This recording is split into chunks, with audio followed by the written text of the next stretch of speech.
Friends, in this video we study ferromagnetism, one of the magnetic material called as ferromagnetic material. In the origin of magnetism, we have studied the atoms or the molecules who having odd number of electron on their outermost orbit, that is the unpaired electron, produce the magnetic dipole moment. Okay, and the same procedure is followed in paramagnetic as well as the ferromagnetic material. But what is actually difference between the paramagnetic and ferromagnetic, we see. In some material, the permanent atomic magnetic moment have the strong tendency to align themselves even without any external magnetic field, and such materials are called ferromagnetic material. In the ferromagnetic material, whatever the atomic magnetic moments is present, that atomic magnetic moments have the strong tendency to align themselves. They are already aligned in the particular direction, okay, which is not present in the paramagnetic material, and such material we call ferromagnetic material, and the ferromagnetic materials are used to make the permanent magnets. Metals such as iron, cobalt, nickel and some alloys exhibit the ferromagnetism. In ferromagnetic material, there is a strong interaction called as exchange coupling or exchange interaction. What the exchange interaction is? The exchange interaction is nothing but force between the neighboring atoms, which is responsible for their alignment, is called as exchange coupling. Due to the force of their neighbor, they are aligned in particular direction.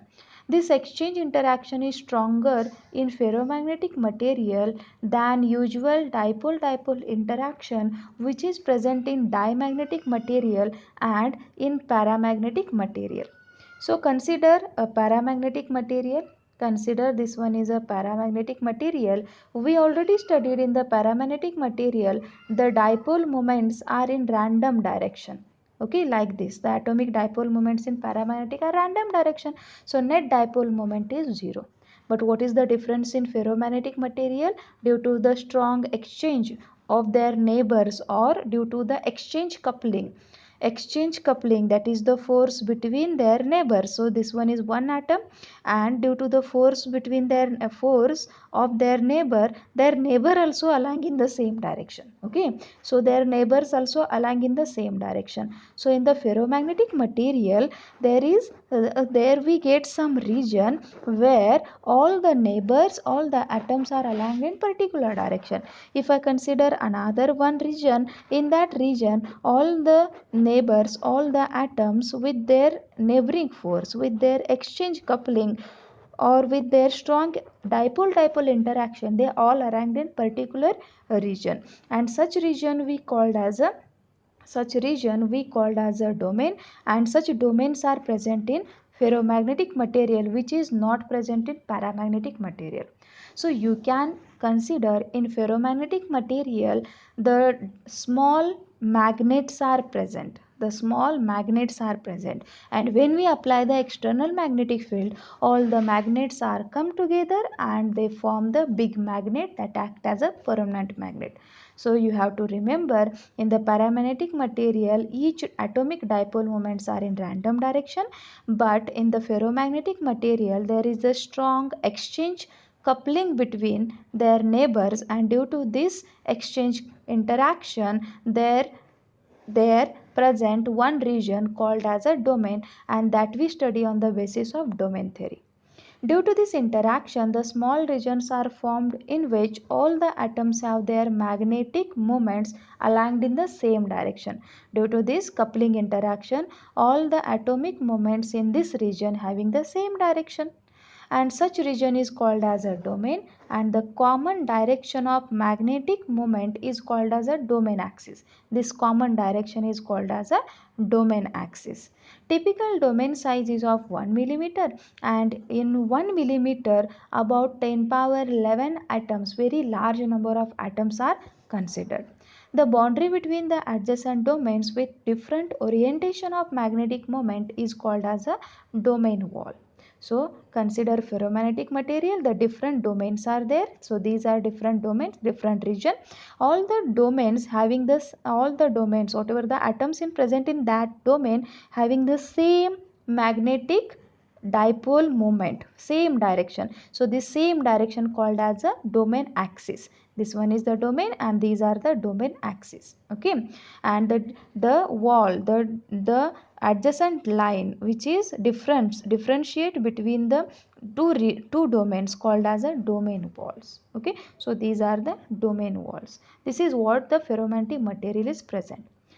In unmagnetized state, the domain axes of different domains are oriented randomly. Domain axes are oriented randomly. Hence, net magnetic dipole moment of whole material is zero, even if magnetic moment of individual domain is non-zero. Because if I consider single domain, we get some atomic dipole moment. But if I consider total material, such different domains are there and different domains having different direction, random direction, so they cancelled each other and net magnetic dipole moment is zero. When external magnetic field is applied, domain try to align themselves along the direction of applied magnetic field. Is this one is the normal condition, unmagnetized condition. In absence of magnetic field, these are some domain. Consider four domains and these are the domain magnetic dipole moment directions. If I apply the external magnetic field, the magnetic moment which is in the same direction of magnetic dipole, the magnetic dipole moment which is same direction of external magnetic dipole moment, increase their size of domain. Okay, so its walls will get shifted and this domain size will get on increase, but in the same condition other domain size will be decreased. After some time these domains will flip or will rotate and try to align in the same direction of magnetic field like this. Okay, all these domains are flip or rotate and try to align in the same direction of applied magnetic field, and this is how the ferromagnetic material is get magnetized. The number of domain aligned in that direction increase as the magnetic field increases. As all the domains having the same direction are parallel to the external magnetic field, so they increase the magnetic field. This process is referred as a flipping or domain rotation. All the domains will flip or rotate to align to make them parallel to the external magnetic field. When weak magnetic field is applied, the wall of domain whose net magnetic dipole moment direction is parallel to external magnetic field, the domain will make magnetized.